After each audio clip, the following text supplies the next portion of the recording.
salut à toi, bienvenue sur un nouvel épisode du podcast Nourris ta santé. Aujourd'hui, on va parler de eau du robinet vs eau en bouteille. Est-ce qu'il y en a une qui est mieux que l'autre, que ce soit pour les sportifs, mais également pour les personnes qui souhaitent simplement être en meilleure santé? Et donc, on commence tout de suite avec une comparaison des deux. Concrètement, dans cet épisode, je vais parler en termes d'avantages et d'inconvénients, c'est-à-dire que chacun leur tour, je vais à la fois lister les avantages de l'eau en bouteille et de l'eau en robinet, et également les inconvénients de l'eau en bouteille et de l'eau en robinet. Et comme ça te permettra d'avoir le détail et de aussi déterminer par toi-même, par rapport à tes valeurs, par rapport à ce que tu recherches, quel est le mieux pour toi, qu'est-ce qui paraît être le mieux. Et je vais également te donner un petit peu une petite synthèse, un petit avis à la fin, qu'est-ce que j'en pense personnellement. Et après, on terminera cet épisode. Au niveau de l'eau filtrée, je tiens juste à faire une précision. L'eau filtrée, j'en parlerai dans un épisode plus tard. Ça sera sûrement dans le mois de juin, voire après, où je parlerai plus en détail peut-être de l'eau du robinet vs l'eau filtrée. Est-ce qu'il y a des différences entre les deux? Est-ce qu'il y en a une mieux que l'autre? Mais là, je vais juste m'attarder sur l'eau du robinet et de l'eau en bouteille, parce que sinon, ça fera trop d'un coup et je pense que ce n'est pas forcément le plus efficace en termes de distribuer l'information. On va commencer déjà par l'eau en bouteille. Concrètement, l'eau en bouteille, qu'est-ce qu'elle apporte en inconvénient et aussi qu'est-ce qu'elle apporte en avantage. Alors déjà, pour commencer, on va parler des avantages.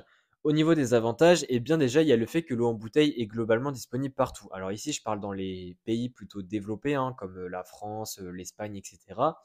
Mais en tout cas, l'eau en bouteille, c'est quand même de l'eau qui est disponible partout, on en trouve dans les supermarchés, etc. Donc ça, c'est quand même un avantage.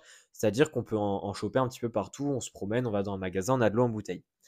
Ensuite, on a également, avec l'eau en bouteille, une perception de la pureté, c'est-à-dire que l'eau en bouteille, si on choisit entre de l'eau en bouteille et de l'eau en robinet, si on demande à quelqu'un comme ça, souvent les personnes ont tendance à dire que l'eau en bouteille paraît, entre guillemets, plus pure que l'eau du robinet, parce que il y a un peu un aspect, oui, c'est emballé, c'est une marque, c'est pas juste de l'eau qu'on sort d'un robinet. Voilà, il y a vraiment une perception de pureté et ça, c'est quand même vu pour un avantage. Enfin, c'est surtout pour les marques, pour le coup, parce que ça leur fait plus de ventes.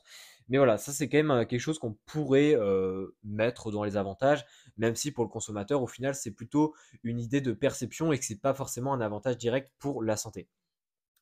Et enfin, il y a également, alors ça c'est quand même un avantage pour beaucoup de personnes, c'est que, eh bien, selon les marques, selon les eaux en bouteille, eh bien, le goût reste le même. C'est-à-dire que la cristalline, tu prends de la cristalline en 2022, tu reprends la même cristalline 8 mois plus tard, eh bien, c'est exactement le même goût.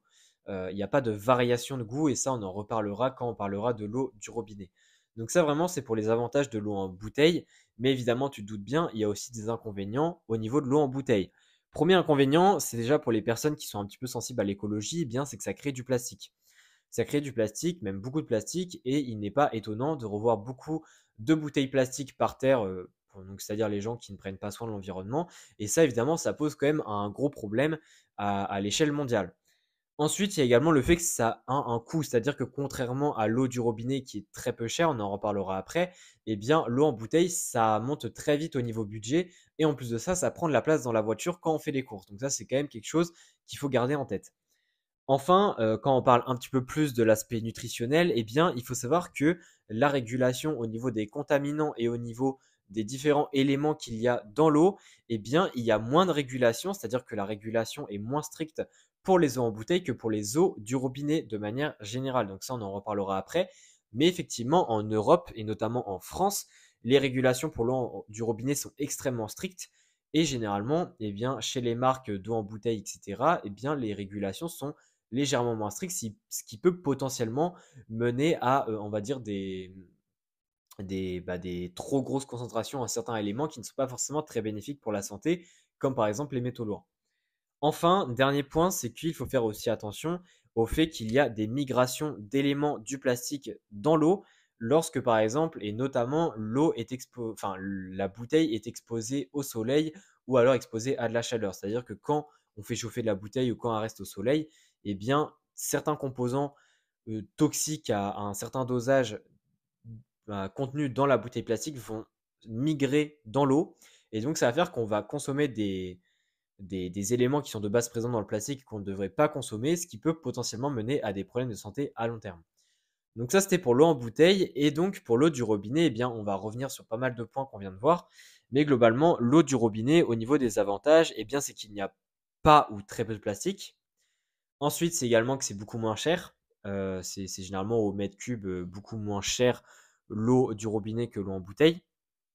Ensuite, les régulations sont beaucoup plus strictes. Alors ici, je tiens quand même à préciser que c'est dans les pays de l'Europe et dans les pays très développés. Parce que dans les pays en voie de développement et aussi dans certains pays même développés dans d'autres continents, eh bien, c'est pas du tout la même chose et les régulations sont beaucoup moins strictes, ce qui peut aussi mener à des eaux très polluées de manière globale. Et donc là, évidemment, on s'intéressera plutôt, enfin, on ira plutôt vers de l'eau en bouteille. Enfin, il y a également un autre aspect, alors bon ça c'est un petit peu optionnel, mais ça peut potentiellement être intéressant même si au niveau du fluor, il y a quand même pas mal de controverses. C'est que l'eau du robinet a tendance à avoir pas mal de fluor dedans, selon les régions. Alors il faut savoir que selon enfin en France, selon les régions, il y a énormément de variations au niveau de la composition de l'eau du robinet. Ça dépend de quelle centrale, ça vient, de quelle nappe et cetera. Enfin voilà, il y a beaucoup de variations. Mais selon les régions, eh bien, la teneur en fluor n'est pas totalement déconnante, même si c'est pas vraiment un problème, puisque dans le dentifrice, il y en a plein, plein, plein, etc. Mais voilà, c'est quand même un petit point que je voulais ajouter. Et par contre, au niveau des inconvénients pour l'eau en bouteille, enfin pour l'eau du robinet, pardon, c'est que déjà, il peut y avoir des contaminants, c'est-à-dire que même si il y a des régulations, eh bien, il y a toujours des traces de certains éléments de polluants, de certains métaux lourds, etc., qui sont plutôt problématiques pour la santé. Deuxième point également, bah, c'est l'odeur et le goût, hein, c'est-à-dire que des fois du jour au lendemain, selon les régions aussi, c'est-à-dire que dans certaines régions, l'eau du robinet est tout le temps affreuse niveau goût. Également, des fois, elle est bonne, mais du jour au lendemain, on ne sait pas pourquoi, elle change de goût, elle est plus bonne, etc. Ça, c'est quand même un problème de l'eau du robinet, pour, on va dire, le côté agréable du consommateur. Et enfin, il y a également le fait que l'eau du robinet, parfois, a beaucoup de calcaire, ça dépend encore une fois des régions, mais ça, c'est aussi un problème qui survient pas mal. Donc, à travers tous ces avantages et inconvénients, je pense que tu peux déjà te faire une idée de concrètement pour toi, par rapport à où est-ce que tu vis, tes valeurs personnelles, etc., quelle est la meilleure option pour toi. Encore une fois, le but n'est pas d'être noir ou blanc, c'est-à-dire que tu peux très bien boire de l'eau du robinet, mais également boire de l'eau en bouteille, hein. Il y a pas, enfin, il existe toujours un entre-deux. Mais globalement, moi, comme synthèse que je donnerais, c'est que déjà, première chose qui est enfin, ce qui est très important, c'est que au final, le plus gros facteur à prendre en compte pour l'eau du robinet, eh bien, c'est vraiment l'endroit où tu vis. Maintenant, depuis peu d'années, hein, depuis, il me semble, 2020, il me semble, enfin, ça fait pas très longtemps, ça fait moins de 5 ans, eh bien, en Europe et notamment en France, eh bien, on est obligé de donner des informations sur l'eau du robinet qu'on donne aux consommateurs. Et donc, on est obligé d'avoir des informations comme sur l'eau en bouteille de la teneur en tel élément, etc. Et moi, ce que je te conseille, c'est que selon la région où tu vis, c'est que tu ailles t'informer sur Internet quelle est la composition de l'eau que tu bois actuellement. Est-ce qu'elle est bonne ou non? Est-ce qu'elle est bonne aussi niveau goût, hein, odeur, etc. Et si elle est bonne au niveau compo, enfin, elle est pas mal, etc. Souvent, il y a des indicateurs, hein, vert, rouge et orange. Il y a des cartes et tu as des indicateurs vert, orange et rouge qui indiquent si l'eau est plus ou moins polluée, si elle est plus ou moins potable, bonne, etc. Déjà, c'est que tu vois par rapport à ta région, à l'endroit où tu vis, si l'eau est correcte. Et évidemment, bah, si elle n'est pas correcte, c'est d'aller vers les eaux en bouteille. Mais si elle est correcte, moi, je te conseille de prendre de l'eau du robinet pour tous les avantages que je t'ai listés et potentiellement aussi de prendre un petit peu d'eau en bouteille pour un côté plus pratique à côté. Mais voilà, moi, je te conseille globalement de faire ça. Encore une fois, tu es libre de faire tes choix. Là, je te donnais juste les informations.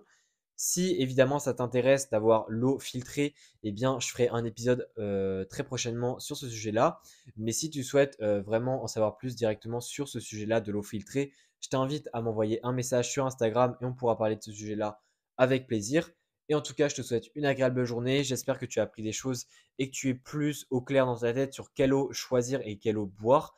Et on se dit à la prochaine. Allez, ciao.